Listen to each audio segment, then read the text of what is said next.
Liquor king the man of good times के नाम से मशहूर विजय माल्या आज भारत के लिए एक भगोड़ा है। According to the attorney general, Vijay Mallya has left India. 9,000 crore लेकर भागे विजय माल्या को भारत लाने की प्रक्रिया अभी भी जारी है।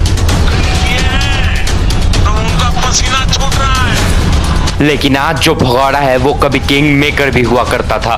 बॉलीवुड, खेल और कॉर्पोरेट जगत में उसकी तूती बोलती थी। पिता के थप्पड़ से जिस कहानी की शुरुआत हुई वो देखते ही देखते बर्बादी के मंजर में बदल गया।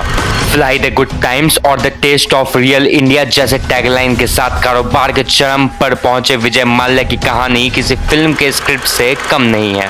18 दिसंबर 1955 को कोलकाता में पैदा हुए विजय माल्या के पिता विठल माल्या भी कारोबारी थे।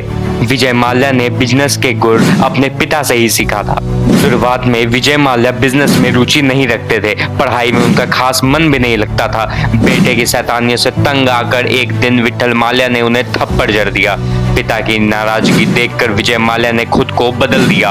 एक इंटरव्यू के दौरान विजय माल्या ने कहा कि पिताजी के उस थप्पड़ ने मेरी जिंदगी बदल दी। उसके बाद से उन्होंने कारोबार में दिलचस्पी लेना शुरू कर दिया। शराब का कारोबार पिता से विरासत में मिला था। उस वक्त माल्या की उम्र मात्र 28 साल थी। उन्होंने किंगफिशर को बड़ा करना शुरू कर दिया। टीवी अखबारों में किंगफिशर बियर के विज्ञापन आने लगे। उन्होंने शराब के कारोबार को कॉर्पोरेट का रूप दिया। विजय माल्या ने 1978 में यूनाइटेड ब्यूरीज के अम्ब्रेला में किंगफिशर प्रीमियम नाम के बियर सेल की शुरुआत की। बियर बिजनेस के प्रचार के लिए किंगफिशर कैलेंडर की शुरुआत की गई। विजय माल्या बियर मार्केटिंग को लेकर काफी क्रिएटिव थे। किंगफिशर के प्रचार के लिए उन्होंने IPL team royal Challengers Bangalore खरीद ली, फॉर्मूला 1 की टीम फोर्स इंडिया खरीद ली। आरसीबी आईपीएल के साथ किंगफिशर का एड लोगों के जुबान पर आज तक चढ़ा हुआ है।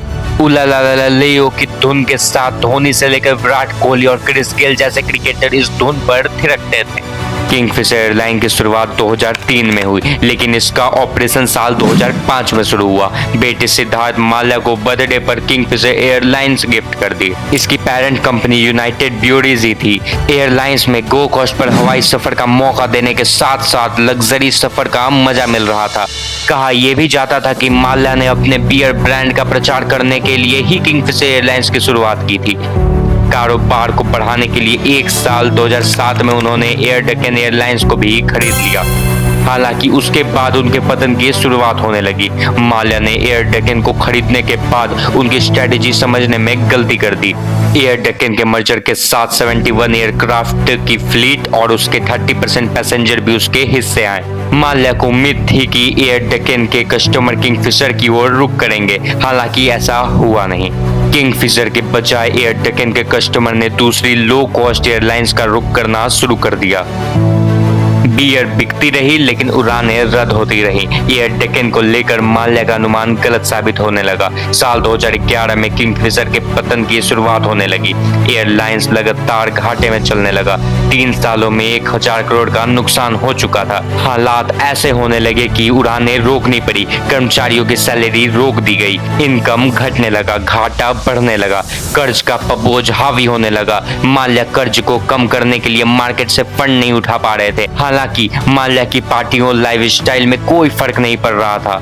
साल 2012 में किंगफिशर का लाइसेंस भी रद्द हो गया। फरवरी 2013 में इंटरनेशनल फ्लाइंग राइट्स भी सस्पेंड कर दिया गया। साल 2014 में किंगफिशर 9,000 करोड़ रुपए का लोन नॉन परफॉर्मिंग एसेट बन गया। कंपनी ने खुद को दिवालिया घोषित कर दिया। साल 2016 में एसबीआई समेत में 16 और बैंकों से 9,000 करोड़ रुपए का लोन लेकर विजय माल्या देश छोड़कर इंग्लैंड भाग गए। उसके बाद से उसके प्रत्यार्पण को लेकर मामले चल रहे हैं, लेकिन आज तक कुछ भी पता नहीं चला है।